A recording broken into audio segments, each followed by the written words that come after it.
आप सभी का स्वागत है हमारे चैनल एग्जाम क्लस्टर में। इस वीडियो में हम जानेंगे कि आप अपना एसएससी स्टेनोग्राफर का फॉर्म खुद से कैसे भर सकते हैं। तो चलिए इस वीडियो को हम देखते हैं। तो सबसे पहले तो आप अपने ब्राउजर में एसएससी का ऑफिशियल वेबसाइट खोल लीजिए। तो इसके लिए बस आपको ssc.nic लिख देना है, nic.in। देखिए पहला में आ जाएगा, इसे खोल लीजिए। इसके बाद आपको एसएससी का जो ऑफिशियल वेबसाइट है उसमें जाना है। इसमें जाइएगा, फिर यहाँ पर केवल होम में क्लिक कर दीजिए। यहाँ पर होम में जैसे ही आप क्लिक कीजिएगा, ये इसका फर्स्ट पेज आ जाएगा, एसएससी स्टाफ सिलेक्शन कमीशन का वेब पेज का फर्स्ट पेज। इसमें आपको यहाँ पर दिखेगा लॉगिन। लॉगिन में देखिए, अगर आपने पहले रजिस्ट्रेशन कराया है एसएससी के वेबसाइट में, जैसे कि आप यहाँ देख रहे हैं न्यू यूजर रजिस्टर नाउ का ऑप्शन दिख रहा है आपको। अगर आपने पहले कभी भी रजिस्टर किया है स्टाफ सिलेक्शन कमीशन में, तो आपके पास एक यूजर नेम और रजिस्ट्रेशन, या तो रजिस्ट्रेशन नंबर होगा और साथ ही पासवर्ड होगा। वो आपके पास है तो आप डायरेक्ट लॉगिन कर लीजिएगा। लेकिन आपने अगर अभी तक इसमें रजिस्ट्रेशन नहीं कराया है, तो आपको पहले इसमें रजिस्ट्रेशन करना पड़ेगा। तो अगर आप ये प्रोसेस जानना चाहते हैं कि इसमें रजिस्ट्रेशन कैसे करते हैं, तो इसका वीडियो हमारे चैनल में पहले से है, वो आप इस आई बटन पे क्लिक करके देख सकते हैं।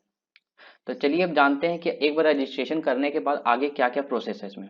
अब देखिए, सबसे पहले अपने जब आप रजिस्टर कर लेंगे तो आपको एक रजिस्ट्रेशन नंबर मिलेगा, आपको वो यहाँ पर भरना है। फिर आपको यहाँ पर पासवर्ड डालना है जो आपने पासवर्ड सेट किया था। फिर यहाँ पर जो कैप्चा कोड है इसे आपको भर लेना है। सेम टू सेम जो लिखा हुआ है उसे ही भर देना है, small to small, large to large. तो उसके बाद फिर यहाँ पर लॉगिन पे आपको क्लिक कर देना है। मैंने यहाँ पर बॉक्सेस नहीं भरा है, इसलिए अभी लॉगिन नहीं होगा।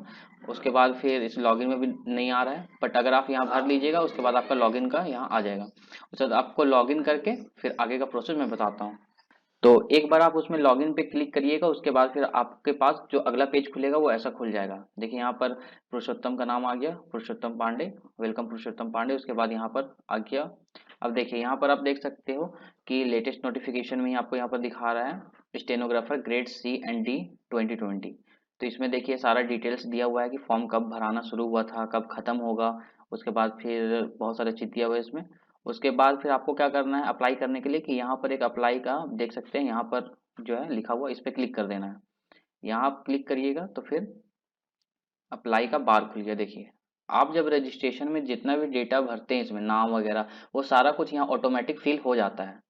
तो देखिए इसमें सारा कुछ, इसमें नाम वगैरह इसमें पहले से फिल होके आता है। इसमें बस कुछ ही चीज़ है जो आपको अपने से भरना है। तो चलिए वो सबको देखते हैं। सबसे पहले देखिए यहाँ पर सबसे पहले पॉइंट 15 में देखिए, do you possess knowledge of stenography, कि आपको स्टेनोग्राफी आता है या नहीं आता है। तो इसमें आपको यस करना है।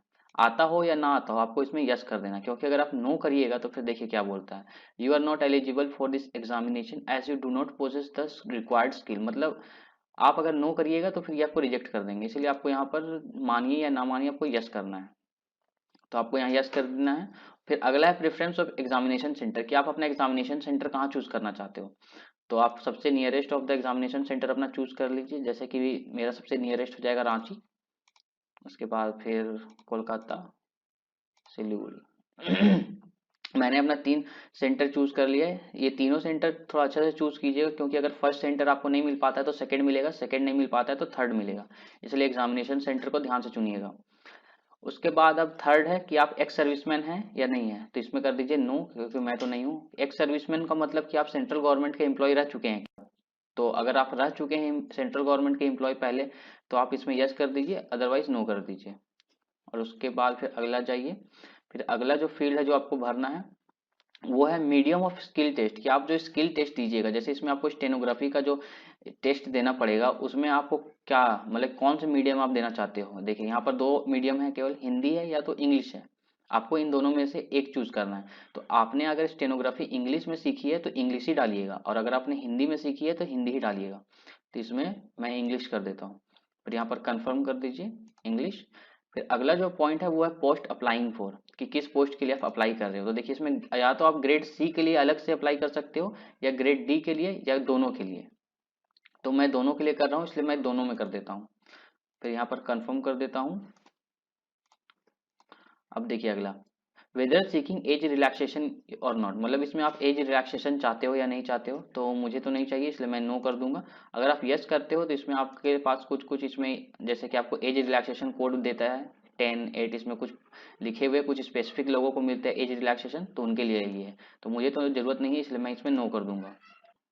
अगला जो है वो है हाईएस्ट क्वालिफिकेशन। हाईएस्ट क्वालिफिकेशन में जैसे कि आप कहाँ तक पढ़े लिखे हैं, अभी तक कहाँ तक आपने कंप्लीट किया अपनी पढ़ाई। तो यहाँ पर मैं डाल देता हूँ बीबीए। उसके बाद देखिए details of qualifying educational qualification, कि आपने जो एजुकेशन क्वालिफिकेशन है आपका, जैसे कि इसमें एजुकेशन क्वालिफिकेशन क्या था, 12th क्लास। तो 12th क्लास के बारे में आपको डिटेल्स डालना है। तो सबसे पहले क्या है कि आपने 12th स्टैंडर्ड पास किया है या इक्विवेलेंट टू 12th स्टैंडर्ड। मतलब बहुत लोगों ने होता है कि वो 12th स्टैंडर्ड ना पास करके किसी इक्विवेलेंट को दूसरा कोर्स करते हैं, तो उनको इक्विवेलेंट टू 12th स्टैंडर्ड करना है। और जिन्होंने सिंपल इंटरमीडिएट किया है, 12th क्लास पास किया है, उनको 12th स्टैंडर्ड में क्लिक कर देना है। तो मैंने 12th पास किया है तो इसमें मैं 12th कर देता हूँ। उसके बाद फिर देखिए, उसके बाद आपको यहाँ यहाँ जो आपको 5 बॉक्स दिख रहा है ये, इसमें क्या क्या है, board, university, roll number, year of passing, percentage, CGPA, ये सारी चीजें आपको 12th क्लास की भरनी है। 12th क्लास का सारा डेटा आपको इसमें अपना भरना है। तो सबसे पहले मैंने पुरुषोत्तम ने सीबीएसई से किया है तो मैं सीबीएसई कर देता हूँ। उसके बाद फिर उसका रोल नंबर यहाँ मैं डाल दूंगा। उसके बाद ईयर ऑफ पासिंग उसका यहाँ डाल दूंगा। उसके बाद उसका परसेंटेज, कितना परसेंट वो 12th क्लास में लाया था। उसके बाद फिर यहाँ पर सीजीपीए, अगर सीजीपीए कैलकुलेट करने आपको अगर नहीं आता है तो आप सिंपली जा करके गूगल में, यहाँ पर गूगल में जा करके सर्च करिए परसेंटेज टू सीजीपीए कैलकुलेटर, आपको मिल जाएगा। फिर आप यहाँ सीजीपीए अपना लिख दीजिए। उसके बाद फिर अगला ये आगे आएंगे तो फिर आपको मिलेगा, do you want to make the personal information available for accessing job opportunities in terms of DOPT's. मतलब इसमें आया है कि गवर्नमेंट आपसे सीधे सीधे पूछ रहा है कि आपका जितना भी इन्फॉर्मेशन है क्या गवर्नमेंट यूज कर सकता है। तो आपको अगर यस करना है तो यस करिए, नो करना है तो नो करिए। मैं यस कर देता हूँ। इतना हो जाने के बाद अब अगला है फोटो एंड सिग्नेचर। अब देखिए फोटो एंड सिग्नेचर के ऊपर में दो तीन चीजें जो आपको ध्यान रखनी चाहिए। सबसे पहले फोटो का, इस बार का फोटो में थोड़ा अलग है। पहले अगर आपने कभी एसएससी का फॉर्म भरा होगा तो देखिएगा कि उसमें फोटो और सिग्नेचर पहले से आ जाता था। लेकिन इस बार क्या है कि आपका फोटो में थोड़ा सा चेंजेस करना पड़ेगा आपको। कि इस बार का फोटो में क्या बोला गया है कि आपका जो डेट ऑफ फोटो है, कि आपने किस डेट को फोटो लिया था, उस दिन का डेट आपका फोटो के ऊपर प्रिंटेड होना चाहिए। प्रिंटेड होना चाहिए या आप स्लेट पकड़ के खिंचवाइए, मतलब उस फोटो में डेट होना चाहिए कि किस दिन आपने वो फोटो लिया है। तो और दूसरा चीज है, ये भी ध्यान में रखिएगा कि जो डेट बोला गया है वो डेट बोला गया है फॉर्म फिलअप डेट से 3 महीना पहले का फोटो। मतलब जिस दिन फॉर्म फिलअप का डेट शुरू हुआ था, मतलब कि 10 तारीख को, 10 तारीख से 3 महीना पहले तक का वो फोटो होना चाहिए। उससे ज्यादा पुराना फोटो होगा तो हम एक्सेप्ट नहीं करेंगे। तो इसी के लिए देखिए यहाँ पर क्या लिखा हुआ है, upload photo with date printed on it. और डेट कब तक का होना चाहिए, 3 महीना पुराना होना चाहिए ज्यादा से ज्यादा। मतलब 10 तारीख, 10 अक्टूबर से 3 महीना पहले तक का फोटो होना चाहिए। अब मैं आपको दिखाता हूँ एक फोटो, सैंपल फोटो पुरुषोत्तम का, जिसमें मैंने डेट डाला हुआ है इसमें। जैसा कि आप देख सकते हैं इस फोटो में देखिए, मैं थोड़ा सा जूम कर देता हूँ उसमें। देखिए जैसे कि आप इस फोटो में देख सकते हैं, मैंने यहाँ पर डेट ऑफ फोटो डाल दिया है 19/10/2020। 19/10/2020। तो ये फोटो मैं डाल चुका हूँ इसमें। अब देखिए ये हो गया फोटो। आपको ऐसा ही अपना फोटो बनवाना है। अगर फोटो आपका पासपोर्ट साइज है तो उसमें आपको डेट रहना जरूरी है, इसमें उसका आपका डेट होना चाहिए, डेट ऑफ फोटो। अब चलिए देखते हैं, इसे मैं अपलोड कर देता हूँ इसमें। और दूसरा इंपॉर्टेंट बात इसमें देखिए, ध्यान दीजिएगा फोटो अपलोड करते टाइम कि ये 20 KB से 50 KB का होना चाहिए फॉर्मेट, जेपीजी और जेपीईजी या जेपीईजी में। और देखिए अगर फोटो रिसाइज करने में दिक्कत होता है तो ये भी कोई बड़ा बात नहीं है, केवल गूगल में जाइए और लिख दीजिए इमेज रिसाइजर, आपको मिल जाएगा बहुत सारा, जिसमें आप फोटो रिसाइज कर सकते हो अपना आराम से। उसके बाद यहाँ पर सिग्नेचर अपलोड करना है। सिग्नेचर में कोई वैसा चीज नहीं है, कोई स्पेशल डिमांड नहीं है। बस कह है कि सिग्नेचर का जो साइज होना चाहिए वो 10 KB से 20 KB का होना चाहिए। तो 10 से 20 KB में करने में आपको थोड़ा प्रॉब्लम हो सकता है साइज, लेकिन जो इमेज रिसाइजर है गूगल में बहुत सारे हैं, उसमें से कोई भी यूज करके आप कोशिश करिए कि आप 10 से 20 KB में कर दीजिए, तभी ये अपलोड लेगा, वरना ये अपलोड नहीं लेगा। जैसे कि मैंने यहाँ करके रखा है सिग्नेचर, जैसे कि मैं यहाँ सिग्नेचर अपलोड कर देता हूँ। ये हो गया। इतना करने के बाद आपको फिर क्या करना है, यहाँ पर आई एग्री में क्लिक कर देना है। उसके बाद फिर यहाँ पर जो दिया हुआ है कैप्चा, इसे भर दीजिए एज यूजुअल। कैप्चा जैसा दिया हुआ है वैसा ही भरिए, capital W, capital V, capital U, capital Y, capital H. इतना हो जाने के बाद आपको फिर यहाँ पर प्रीव्यू में क्लिक कर देना है।